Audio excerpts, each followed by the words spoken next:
Can we start? Yes, ma'am, you can start now. Okay.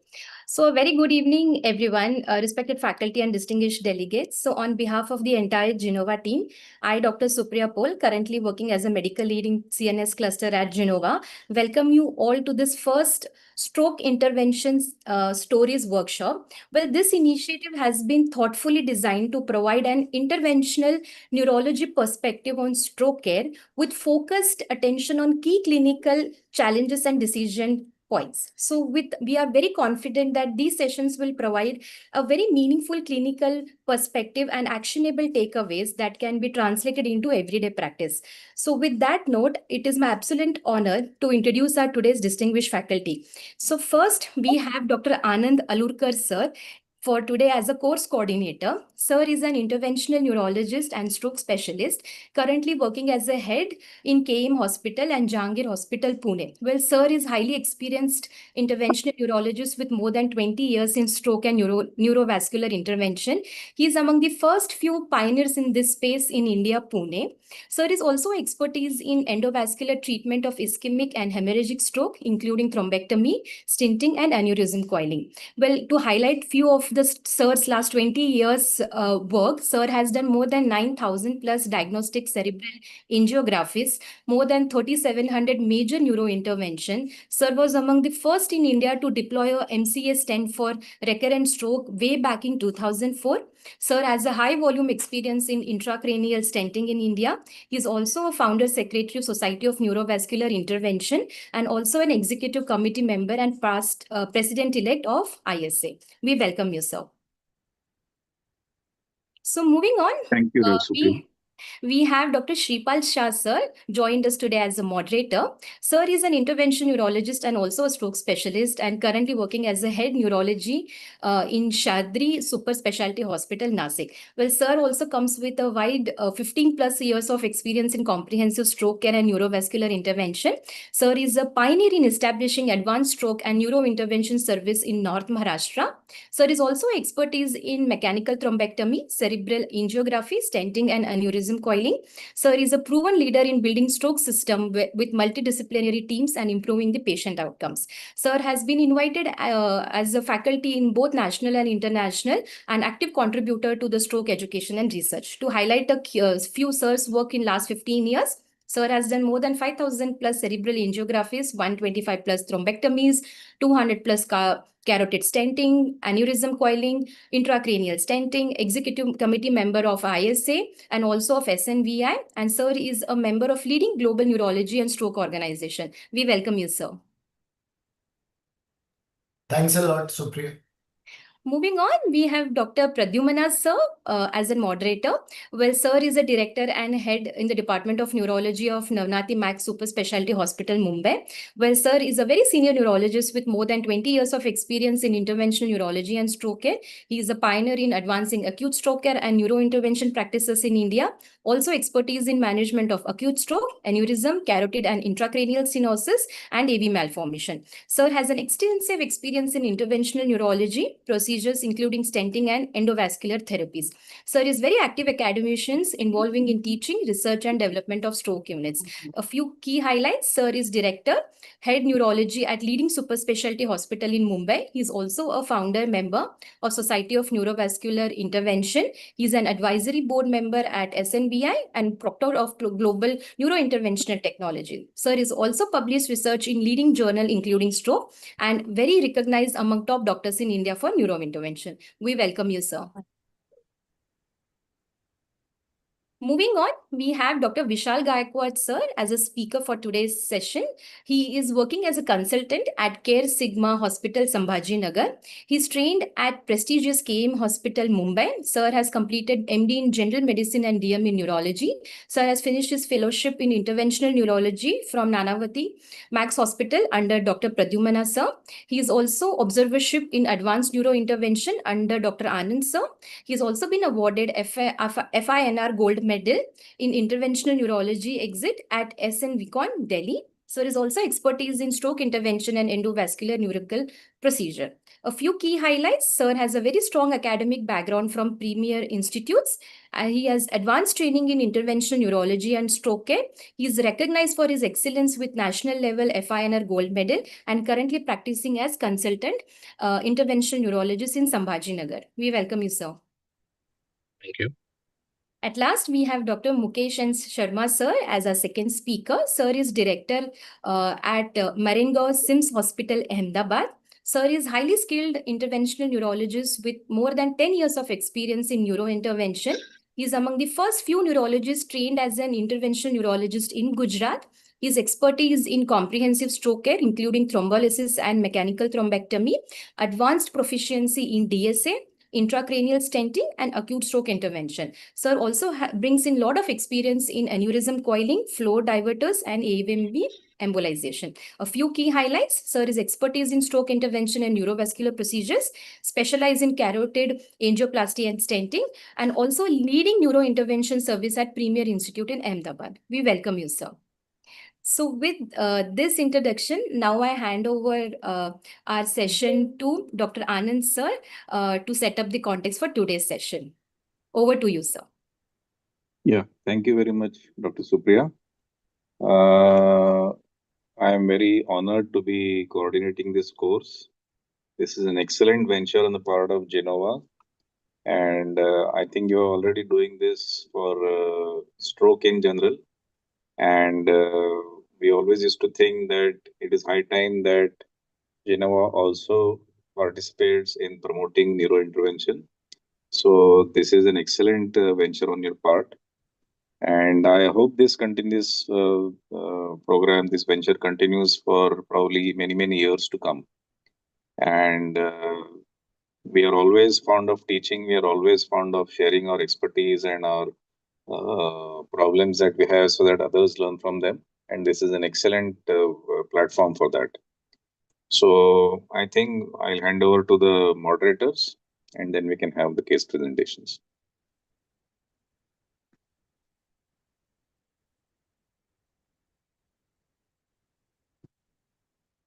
Shipal, sir? Yeah. Good evening, everyone. So I think it is already near to 8:40, and everyone is interested to just start the ball rolling. So I think I'll ask Dr. Vishal Gaikwad to present his first case, and I think he will. Vishal, you are ready?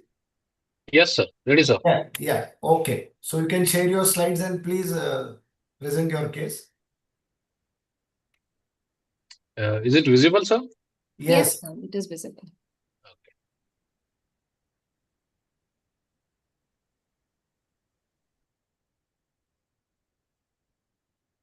Okay. Vishal, can you So, enlarge? yes, sir. You have shared the slide. Can you enlarge it? Or is it visible to everyone? Okay. Okay. Is it visible properly? Yes. Yes. Okay. So I'll just start the case. First of all, good evening to everyone. Myself, Dr. Vishal Gaikwad. I work as a consultant interventional neurologist in Sambhajinagar. So let us start with the case. So my patient is a 50-year-old female who presented with acute onset left hemiparesis and presented to me early in the morning, 8 a.m. In the morning. It started 8 a.m. in the morning. There were no past comorbidities, and patient presented within 45 minutes of the stroke. So when I attended the patient in casualty, the power was 0/5 in left upper limb and lower limb. The presentation on presentation, her NIHSS was 14, BP was 130/80, BSL was 128. So as a protocol in our center, we directly go for MRI brain stroke protocol. So in MRI brain, there was hyperacute infarct in right coronary data plus basal ganglia, and flare was absolutely normal. And MRI was showing complete thrombotic occlusion of right M1 of MCA. So these are the images. So as you can see in DWI, there are just subtle changes in coronary data and in basal ganglia. And on the right side, right M1 is completely occluded, rest angio part is normal. So as patient presented very early in the early onset, just 45 minutes. So option of bridging with TNK followed by SOSMT versus direct MT was explained to relatives because it was a large vessel occlusion and the stroke was of early onset, just 45 minutes. So bridging option was also given to the patient. Explained everything regarding bridging as well as direct MT, but relatives chose TNK lysis first. So patient was lysed with TNK 0.25 mg per kg dose. Post lysis, BP was maintained strictly between 120 to 130 systolic. After 25 to 20 to 25 minutes, patient improved almost dramatically to a power of 4 plus by 5, and NIHSS dropped within half an hour to just 3. So I was happy, relatives were more happy, but there is always but. After 1.5 to 2 hours, the re-deterioration started, and her NIHSS dropped to 10. So repeat MRI was planned. DWI was more or less same before. Patient was not having any headache or something or any MRI sign. So DWI was more or less same, but this was the angio. So looking at angio, I felt that it could be either presence of ICAD in that particular region. The thrombus was lysed, and that's why there was the good recovery. And again, patient re-deteriorated because again the artery must have reoccluded, or second, there could be partial recanalization. So I went inside. I explained patient that MT will be definitely needed, and SOS stenting was also explained to the patient. So when I went inside, this was the DSA. There was complete thrombotic occlusion again of right M1 of MCA, but MCA territory was filling beautifully through right ACA via pile collaterals. So I formulated a plan of MT, and these were the hardware used.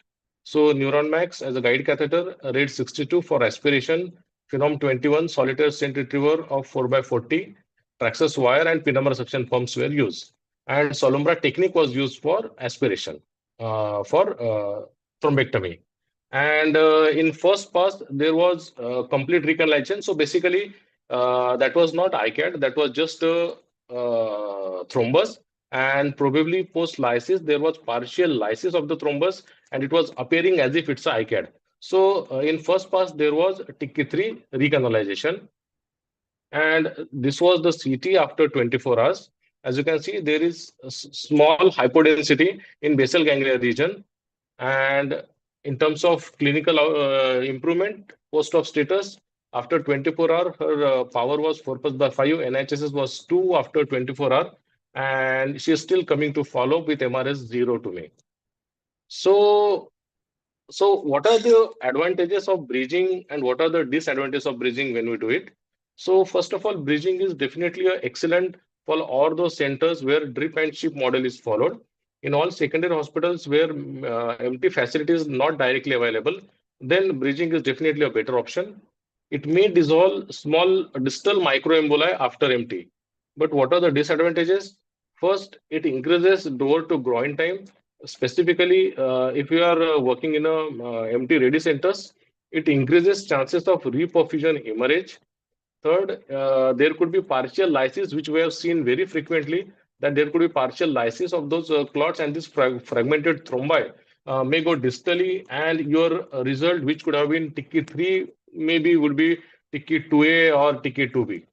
So it also increases the risk of femoral hematoma. Altiplase will be an additional cost to it, but it could be excellent for centers with readily available MT facilities. So there are multiple trials on this. One of the trial is a direct MT trial. So this trial was performed in China in 2020. The objective was to evaluate endovascular thrombectomy with or without IV altiplase in patients of ischemic stroke who presents within 4.5 hours. And the conclusion was that it is non-inferior, that the endovascular therapy alone is non-inferior to the altiplase plus endovascular therapy. There are other trials also like DVT trial, SWIFT direct trial, Mr. Clean IV trial. So all these trials more or less supports the notion that it is either non-inferior or it is neither superior nor inferior. But then there was a meta-analysis, which this is an individual participant data meta-analysis of 6 randomized trials. Now, this trial did not establish a non-inferiority of endovascular treatment alone as compared with intravenous thrombolysis plus endovascular treatment in these patients. But it has neither proved superiority of the additional IV altiplase. So again, it's an individualized thing. So my take-home message would be bridging is excellent strategy for drip and ship model hospitals for sure. Chances of reperfusion is 18% with lysis in LVO cases, with additional risk of reperfusion hemorrhage and partial lysis of clot. So in empty ready hospitals, probably direct empty option should be individually decided, like this individual. So it's your own option or like this. Thank you.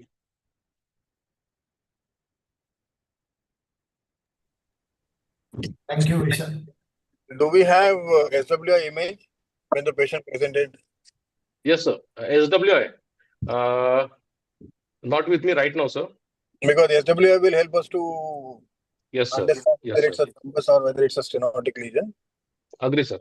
Agree, sir. Yeah. If you can see direct clot on GRE or DWI, it's a indication that it's a thrombus. Agree, sir. And also flare will also help us to understand whether the patient has an ICAD, because we can see some old watershed infarcts if a patient has an ICAD which go unnoticed. So flare Yes, also sir. helps us to understand. So Yes, sir. what we generally do is if a patient is in the window, even for thrombolysis, IV thrombolysis, if we see watershed infarcts or if we think that it's not blooming and so on, the history looks like it's stuttering, looks like ICAD, then in such patients we don't prefer giving IV thrombolysis, because if this patient requires rescue stenting, then it becomes a mess, because then Yes, we have sir. to look at the patient with torofibran. So as you said, it's very individual decision based on patient's history and MRI findings. That's what I think. Agree, sir. Agree, sir. Thank you, sir.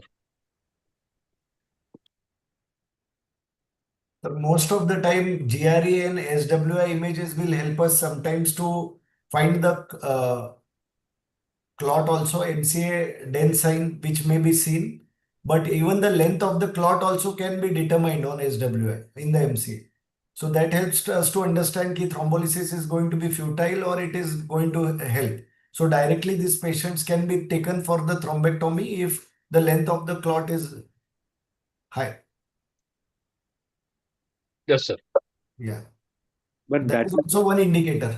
that is only true for soft thrombus. It is Yeah. not completely true for the heart or white plaque, a white thrombus if it is going up.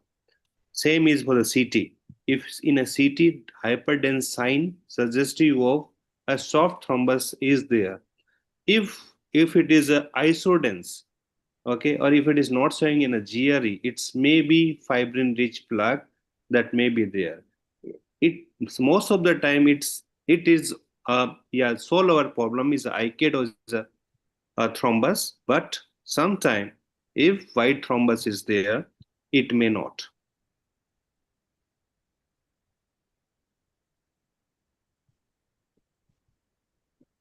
I would like to say a couple of things. Vishal mentioned about individualizing the decision. Now, this is very important. And this is a message to any neurologists who might be treating stroke, who might be attending this session. So one should not be very dogmatic about it. I have seen patients coming into the hospital, very high NIH stroke, LVO immediately seen on the angiographic study. The interventionist is available, the cath lab is available, and the patient is first given, the interventionist is not even involved in the decision making. The patient is first given IV thrombolysis. Even today in this age, in 2026, I have seen neurophysicians waiting for recovery after IV thrombolysis. And after 1 or 2 hours, if there is no recovery, then calling the interventionist, etc. And the interventionist is saying that I was here all the time. You could have called me 2 hours back. So, although sometimes we may think that this is so far away from whatever class 1 guidelines are there, but still these things are happening many times. So if the interventionist is available, the cath lab availability is there, I think there is absolutely no role for IV thrombolysis. If within minutes of the angiographic study, if the family is also willing, then directly the patient should be taken to the cath lab. In fact, we have a concept of direct to angio seat, where a recent trial has proven that in a DSS suite in the cath lab where CT scan facility is available, a high NHS patient can directly be taken to the cath lab, a CT scan done to rule out bleed, a DSA done to rule out LVO, and the procedure proceeds with a mechanical thrombectomy. So it saves a lot of time, effort, and definitely finances also. It bypasses a major sticking point, major step of going to the radiology department, getting the scan done, and getting it reported, etc., etc. Yeah. Sagar, you have anything to add? I mean, I completely agree with you. Direct to angio suite in where we have CT to rule out, it's an excellent thing to do, especially in high NHS and when patient is eligible for thrombectomy. Regarding the soft clot, if it is less than 8 millimeters on SWI, and if it is blooming, then sometimes it may improve. But we have to, whatever cases we see that patient received IV thrombolysis and patient started walking and improved immediately, all said and done, the rate of reconvalescence is not more than 20% or 25% after giving IV thrombolysis. So it is definitely, it doesn't work in 80% of the patients, whereas first pass effect is almost close to 85% with all the hardware that we have now. So obviously, it's a no-brainer that mechanical thrombectomy is a way to go, especially in LVOs and high NHS patients.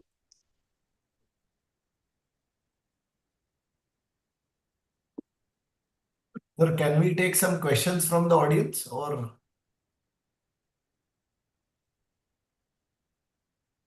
Yeah, is it possible? Alpita, is there a way? So the question portal is already open, but there are no questions yet. Okay.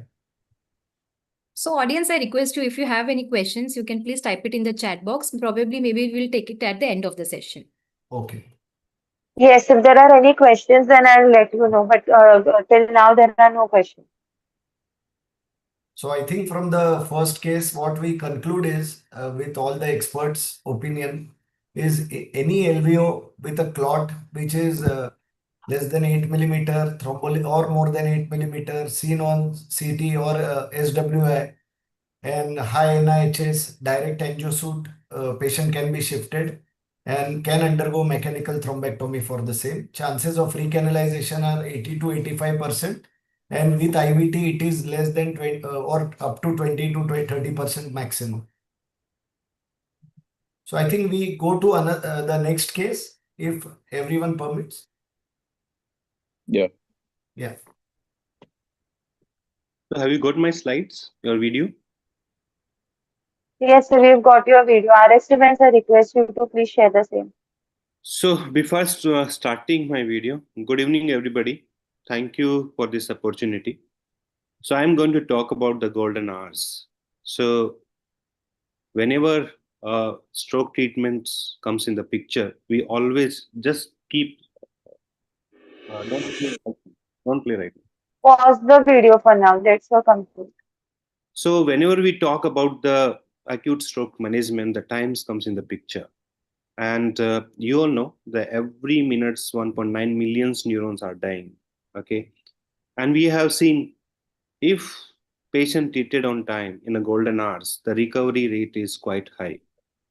So even IV thrombolysis, like if you do the IV thrombolysis within 90 minutes, the number needed to treat is around 4, which goes high to 9 if you are treating within 3 hours, and further up to 14 if you are treating, giving IV thrombolysis up to 4.5 hours.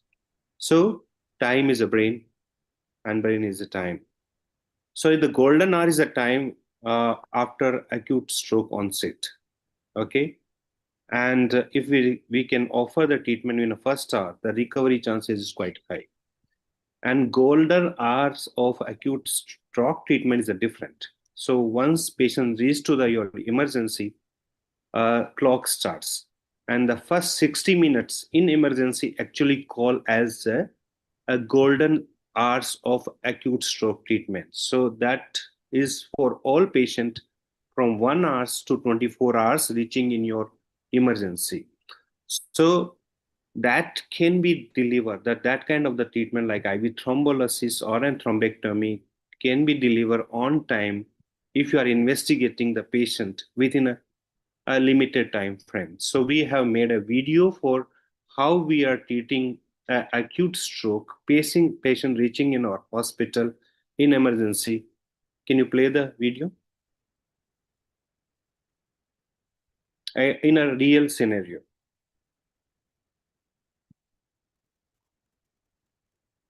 Sorry, my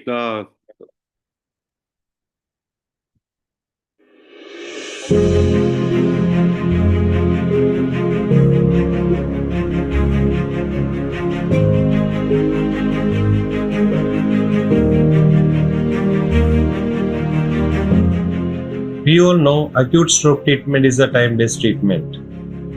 So we offer IV thrombolysis up to 4.5 hours of stroke onset. Up to 24 hours we can offer mechanical thrombectomy. And to deliver this treatment, we need a fixed protocol in our hospital.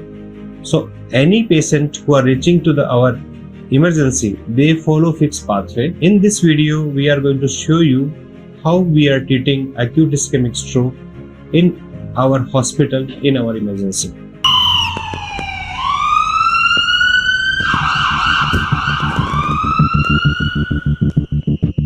Once the patient enters in our emergency, the clock starts. We have to do certain investigation within time frame and deliver the treatment within time frame.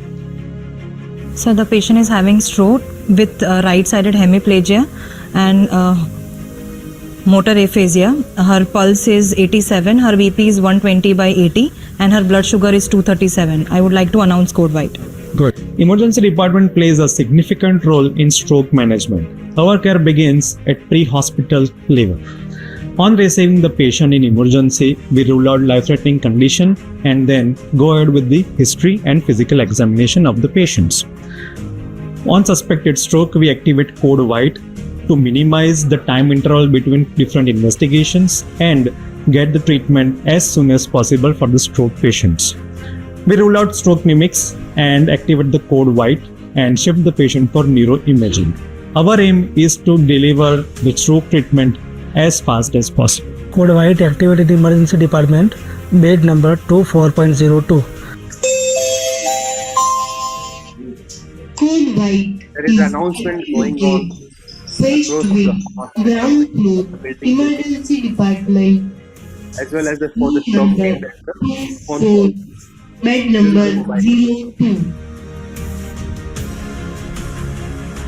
You just stop here.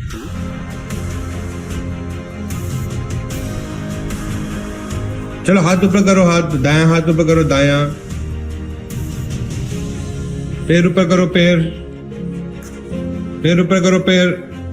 ये ठीक है, बोल नहीं सकती है. So as the code white is announced, we neurology team arrive at the emergency room.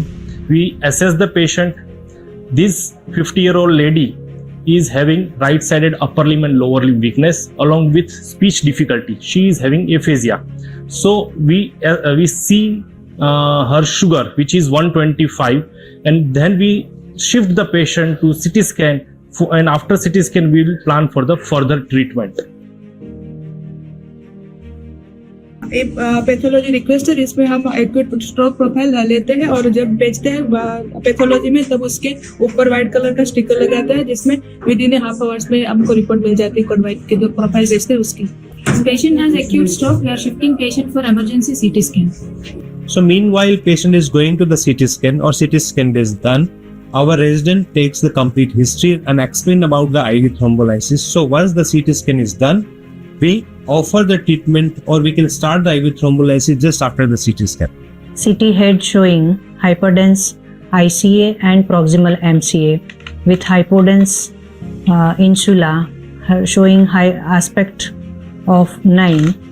Emergency CT scan is done. Patient is out of window period for intravenous thrombolysis. Hence, we are shifting patient to cath lab for mechanical thrombectomy. This patient is out of the window period, but suppose some patient is in the IV window period. We deliver the IV thrombolysis either we are using the TPA or tenecteplase place. We are not waiting to get the effect of the IV thrombolysis. We directly shift the patient, particularly those patients who are having the large vessel occlusion, to the cath lab. So now patient is entered in the cath lab, and our staff is preparing the patient for the thrombectomy. During that time, I have certain minutes to discuss with the relatives. Financial part is very, very important. But in our hospital, we don't need to take a financial clearance before the MT. So this relative, they have to sign up. They are going to deposit the money during the hospital stay or while leaving the hospital. So no need to clear before the procedure.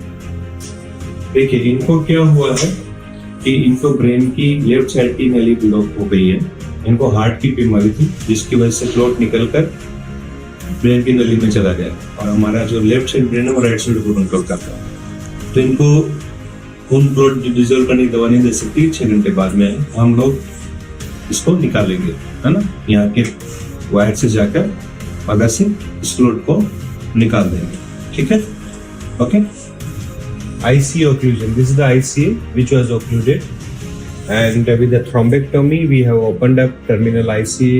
You can see both ACA and MCA, and on table C improved. कैसे हो आप? बोलो। अच्छा, हाथ ऊपर करो, करो पूरा ऊपर करो, पूरा ऐसे करो, and you can see that clot which was removed from her MCA. And on table she started little bit speaking. Ram. ठीक है अभी? Now post MT patient is going to shift to the neuro ICU, where patient is going to be managed by neurologist, critical care guy, physiotherapist, and supporting staff. और बोल पा रहे हो? हाँ. Okay. आपका नाम क्या है? अंजय. ऐसे से करो. कहाँ रहते हो आप? Pratap. Post thrombolysis or thrombectomy, we monitor patient in ICU. Especially we monitor blood pressure monitoring and conscious level. If any change in conscious level or GCS, we give osmotherapy for raised ICP. We involve neurosurgical team, and if required, we provide mechanical ventilation support. So as a neurology team, we see the patient for stroke-related complication. We also assess the etiology of the stroke, why the stroke has happened. And we decide antithrombotic therapy for secondary prophylaxis of the stroke to prevent the further stroke. And we involve physiotherapist as early as possible so that patient can be mobilized early. And we assess the swallowing. If it is impaired, then we also start speech and swallowing therapy. So we have to do the CT scan within 25 minutes. We have to thrombolize the patient within 60 minutes. And we have to shift the patient to the cath lab if patient is having the large vessel occlusion stroke, and we have to open up the artery within 120 minutes. And to deliver this treatment, to complete this target, we have to go with a fast fixed protocol. मैं यहाँ आई थी तो इस पैर पे और इस हाथ पे नहीं चल सकती थी और ये हाथ भी मेरा काम नहीं कर रहा था। डॉक्टर साहब ने देखा मेरे को ऐसे हुए, मैंने ऑपरेशन किया। थोड़ी देर बाद मैं ठीक हो गई, तो बोल भी पा रही हूँ और कह भी पा रही हूँ।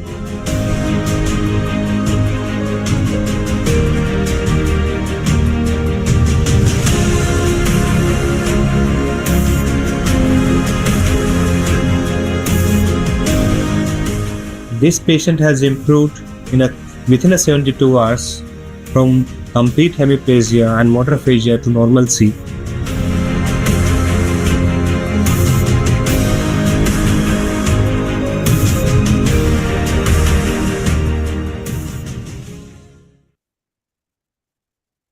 Sorry, I could not play my presentation.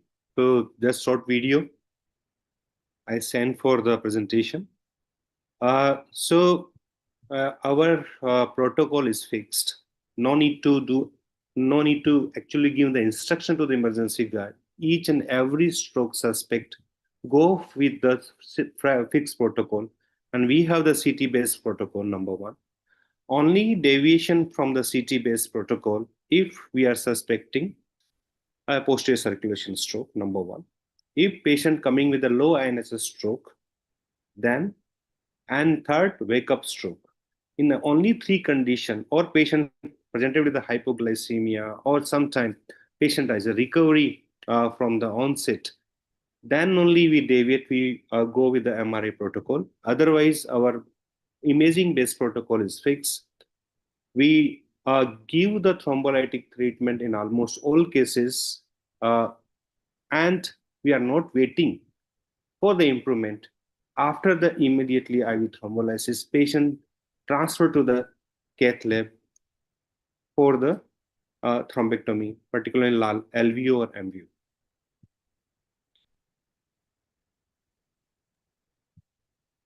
It was a great presentation, Mukesh. Thank you, sir. And I would like to add that when we say that a particular hospital is a comprehensive stroke center, uh, we should not just consider the presence of expertise and equipment, but also such a protocol which gets followed in each and every case, and where the timelines are studied, where we go back to the timelines and we see whether the time can be shortened in subsequent cases. So, a replicable protocol and which can also be improved. I think that is a very important criterion I feel when we say that a particular hospital has a comprehensive stroke center. Absolutely. Like in the last sketch, which I did 4 or 5 days ago, where door to revascularization time was less than 60 minutes. Yeah. So that's the way we are doing. And now everybody knows actually what is the code white in the hospital, from doctors to the attendant. So that is a way we are treating acute stroke in our hospital. How do you decide about anesthesia? Do you do your patient under No. conscious sedation, or? No, 90% of the patient fix follow with the conscious sedation. Only 10% of the patient, those who are not cooperating, I am going for the anesthesia, otherwise not. And patients who have received IV tenecteplase or alteplase, how many times have you seen recanalization when you shift the patient on table? Our transfer time is very less. Okay, it's almost 10-15 minutes from emergency to the cath lab. So you hardly see.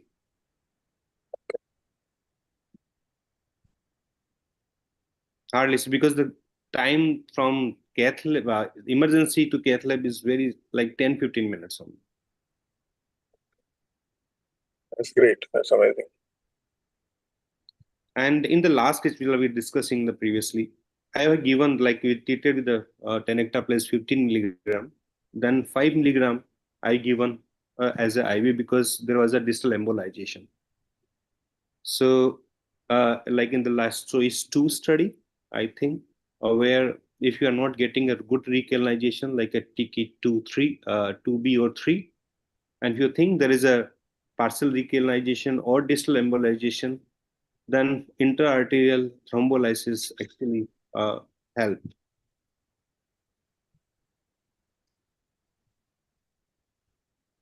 Mukesh bhai. Yes. I just wanted you to highlight everyone the importance of where we are getting delayed in the golden hours, where we can improve ourselves. For IV thrombolysis also, as you have shown in the video, but the major hurdles what we face, I think one is before the patient reaches the hospital, he doesn't understand he has a stroke, and to reach he is near to the window period which has been completed. Number one. Secondly, radiology is a biggest hurdle in most of the hospitals, because patient going outside, coming in, or inside the hospital also there is a delay. Third is the consent from the relatives, what we don't get immediately. And even if we get the consent, there are finances which has to be taken care of. So I think how you want to put it or summarize everything in So the first coming with the golden hours. So golden hours of acute stroke is a different than golden hours of acute stroke treatment is a different. Okay. Right. First hour of the disease is the golden hours, and first hour of treatment is the once the patient reaches to their emergency door. That start. Okay. Right.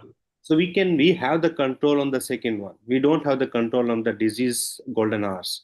So if you have the best time frame for the golden hour acute stroke treatment, you will get the best result, number one. Number two, about the radiology, if you have the fixed protocol, so you want to go with the MRI or a CT scan, then there is not be a delay, number two.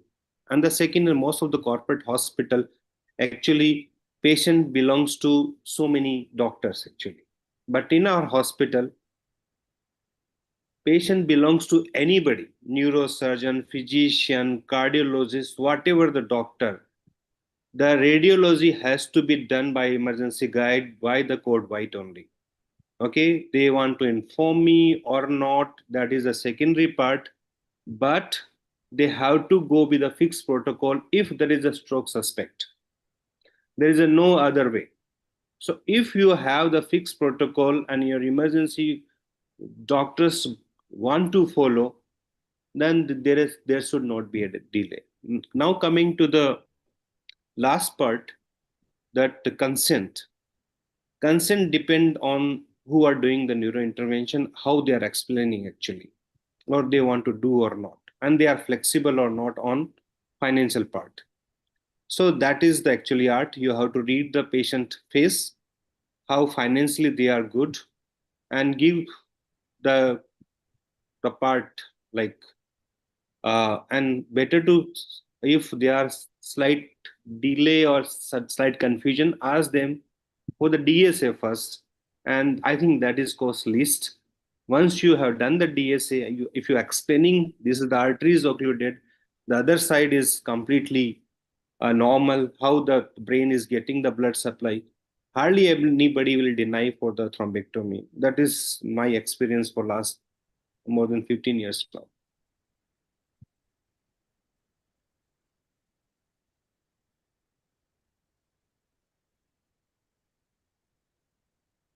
Do we have any questions from the attendees in the chat box?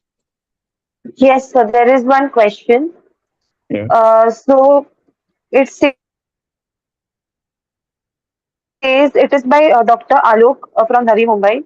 He says that why can't code white be activated at the time the patient is received? Ideally, it should be initiated even in the pre-hospital setting, paged from the ambulance, so that the team is prepared before arrival. Also, is it necessary to wait for the neurologist to assess the patient in the ER prior to imaging? Could the ER physician perform the initial evaluation and proceed with shifting the patient for imaging when indicated? As in the video, it appeared that the activation and subsequent steps occurred after neurologist arrival, which might contribute to a delay in time to imaging. No, it is first seen by the girl. She is an emergency doctor. She is not a neurologist. Okay, so it is seen by first the emergency doctor. She explained to the emergency in charge that this patient is having hemiplegia, and immediately code white generated. That code stroke team came later on, which is a neurologist actually first, the Keval who came. So it is seen by that whenever emergency doctors suspect any stroke, they immediately announce the code white. They are not waiting for the stroke team or neurologist to reach to the emergency room. That is the number one. Number two, so there is another protocol for those who are coming the prior information. So this code white is announced before patient reach to the, as soon as they start with a in ambulance. Number two. Number three, there is a code white, another third one, that is for the in-house stroke patients. So if there is a stroke happen in-house, it is announced by the ward doctor, not by the emergency doctor. An emergency doctor they have to reach there to the particular ward to see the patient. So it is not limited to the emergency. For the code white for the emergency is a different than the in-house stroke. The code wise announcement is a different. Okay, thank you so much, sir. So there is one more question by Dr. Suraj Jadhav from Nanded. What if there is a critical stenosis at M1? For me, yes. If the critical stenosis and patient in an acute phase, and if we get the good flow after the removal of the thrombus, probably that is probably a culprit if it is. Then we wait and may load with the antiplatelet if the infarct size is not big. Sometimes we give the tirofiban also, and let's see if the very good flow and TK2B or 3 flow, we wait. Otherwise, we do the small angioplasty and wait for 30 minutes. If it is not reoccluding, we just continue the medication. And if it is reoccluding, then rescue stenting, we can place a stent. This is about the acute part. Second scenario comes, patient having the minor stroke or TIA, improved, we load with antiplatelet and wait for a few weeks. If patient is okay, no further symptoms, we are not treating. If there is a further TIA or minor stroke, then after 3 weeks or 4 weeks, we want to place a stent. This is the usual protocol we are doing the actually we are managing. Am I right, sir? Yeah, more or less. In certain acute stroke situations, actually, for example, if the patient is a known case of MCS stenosis, right? I think the person who asked the question meant that. But let us address that situation. Suppose the patient is a known case of MCS stenosis. He has been symptomatic in the past. He's had a couple of TIs in the past, and he's on dual antiplatelets, and now comes with a stroke, with a major stroke, LVO. He comes with MCA occlusion. So this is not a very uncommon situation. We do see such cases routinely, actually. So I feel in such cases, although there is no trial which has compared the two scenarios, I feel in such cases, instead of doing even clot extraction, instead of going for mechanical thrombectomy first, because the component of clot in such cases is very, very small. It is mainly the severe stenosis. It is mainly the plaque. So the component of clot is very small. So there is no point in even trying mechanical thrombectomy. We can go directly with intracranial stenting, especially if the patient is already on antiplatelets. I would strictly avoid giving any IV thrombolysis in such cases. And we have done cases we have not even considered removing the clot. We have just done intracranial stenting in such cases with very good results. Of course, there is no trial which has compared the two scenarios. It's very difficult to foresee a trial because this is not a very common scenario. But this is what we do with good results. Thank you so much, sir. So there is one more question, if you allow. Actually, two more questions. First is the continuing question by Dr. Alok. Do we also need a page called stroke in all cases of altered sensorium where stroke could be one of the differential? Or in that case, so do we page it in all patients of AMS or examine and rethink?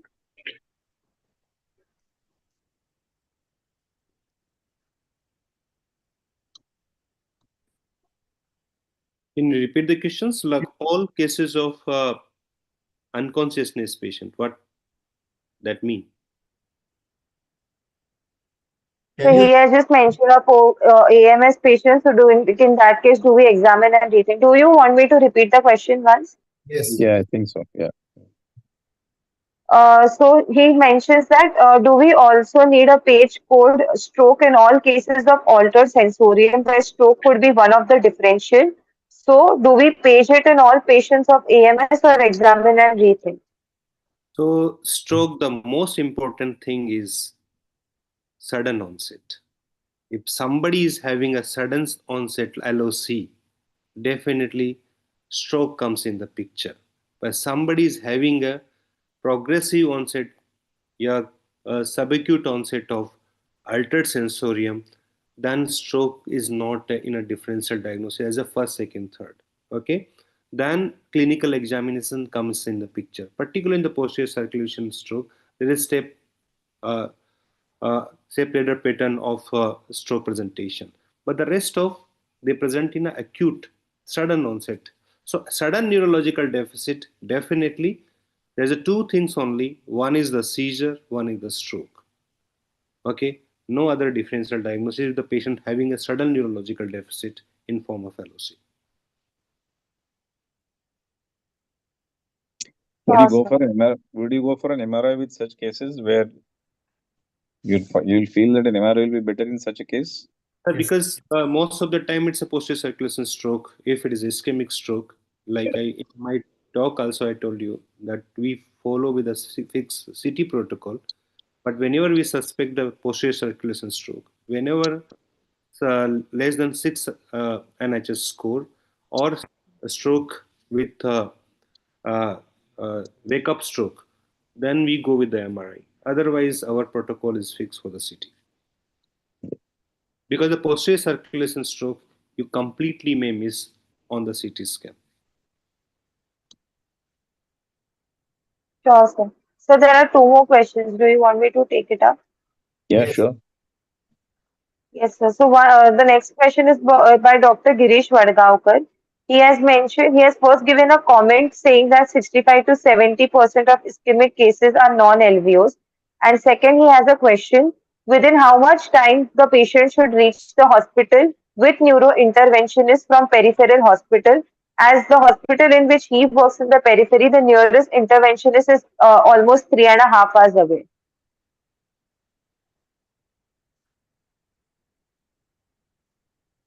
So yeah, definitely distance is a big factor, but uh, uh, real treatment in the rest of the world, particularly in the developed world, they do the thrombolysis as a deep and sieve the patient.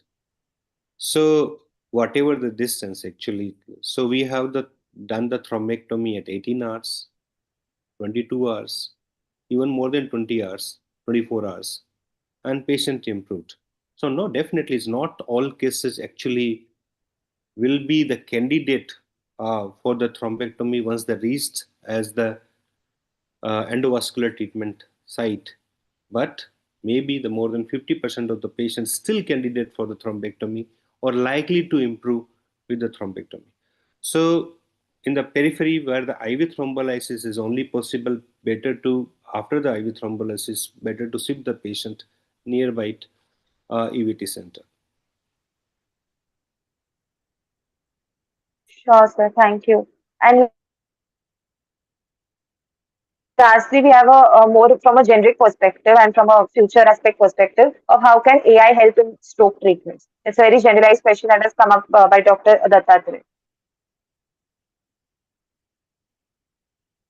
So I think lots of hospitals are using rapid AI softwares. Am I audible? Yeah. Yeah. Yes, sir. Rapid AI softwares or other AI softwares are there where perfusion imaging are done, and through the software the data has been collected and immediately analyzed also. And these data were analyzed in most of the patients who were wake-up stroke beyond window period of 4.5 to 6 hours, and up to 24 hours they were using, and using the protocols of perfusion diffusion mismatch, or where these patients can be best helped for thrombectomies. So AI has definitely a role in acute stroke treatment, but there are lots of trials which have come right now, and which says ki every patient of stroke also beyond window or 6 hours, perfusion may not be required in such scenarios. They can do diffusion flare mismatch, they can do clinico-radiological mismatch, and can be taken up for thrombectomies if so.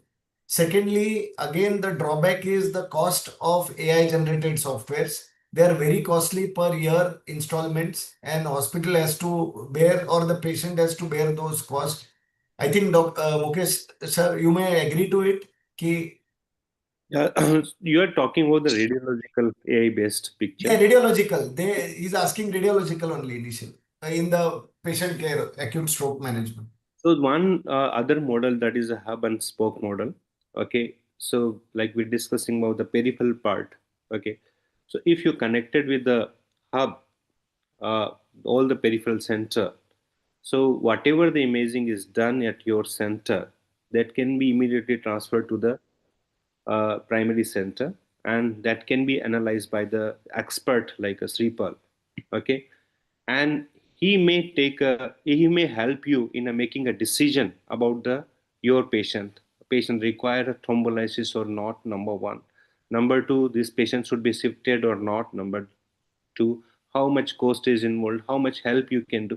So in a decision making also, even you are sitting on the peripheral center, that the expert, he can advise you, help you in making a decision how to thrombolyze patient in initial few patients and how to manage. So all these things can be done with a AI models. Okay, if you're placing a BP and other vitals also, he can, like the expert can advise you what to do the next.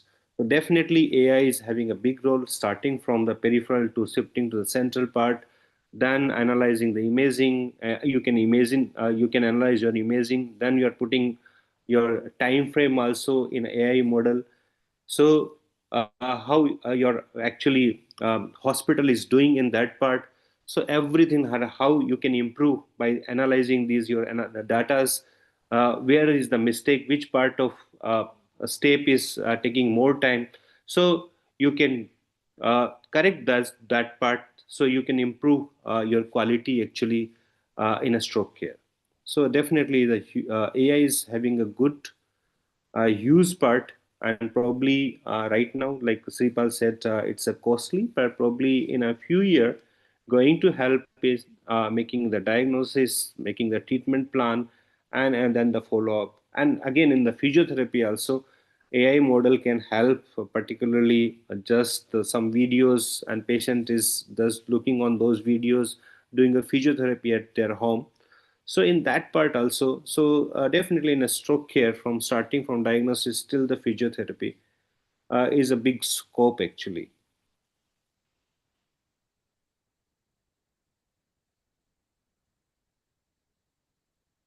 Sure, sir. Thank you. I think that is all the questions that we had. Over to you, Shripal sir, Alok sir. Sir, any comments? Sagar, you have any closing comments to make? Dr. Hope? Sagar is there or left? No, I think he's left. Okay. Shripal, you would like to make some closing comments?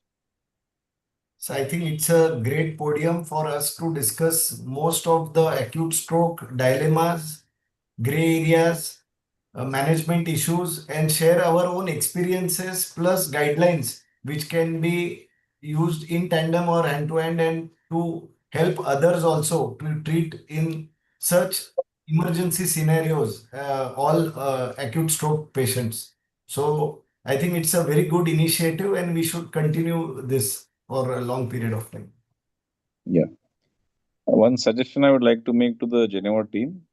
I think we should take some feedback from the attendees who were present today, whether how we can improve the or format, or if they want any changes or improvements in the way we interact with them, etc. So that would help us in improving the future sessions. Sure, But sir. it was a great effort on your part, and I Sure, congratulate you. sir. Sure, sir. Sure, sir. So Okay. again, on the behalf of the entire Genova team, also I would like to extend my sincere thanks for trusting us with this initiative. That we could, have such an initiative with all the top neurointerventionists on board. And we assure you that going forward also, we will continue doing such sessions at regular intervals, and we'll keep having almost all interesting cases on board. And talking about the attendance, so we had almost 200 plus attendees with us for this very first session of SIS. So I think that itself speaks volumes about the success of this event. And we are sure that the attendance will only go above and beyond from here on. So thank you so much again for trusting us with this opportunity and for your valuable time. To all the speakers, Dr. Mukesh, Dr. Vishal, to our moderators, Dr. Shripal, Dr. Oak, and of course to our post director, Dr. Alukar. I'd like to thank all of you from the entire Genova team. Thank you so much. And we assure you that we'll make all the necessary changes as per the feedback we receive, and we'll keep on improving the sessions here on. Thank you so much. Thank you. Yes, Kalpit, I would like to take a minute over here. Thank you so much, all the faculty doctors to join today. And thank you so much, Dr. Alurkar and Dr. Shipal sir, for encouraging us to start this new series on stroke intervention stories. As a Genova team, sir, our motive is to treat each and every stroke patient, though it is thrombolysis, though it is intervention.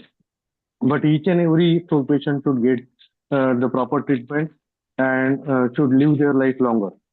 So, Doctor, I am thankful to all of you that you all are there in this noble cause and you are treating the patients very well, the stroke patients very well.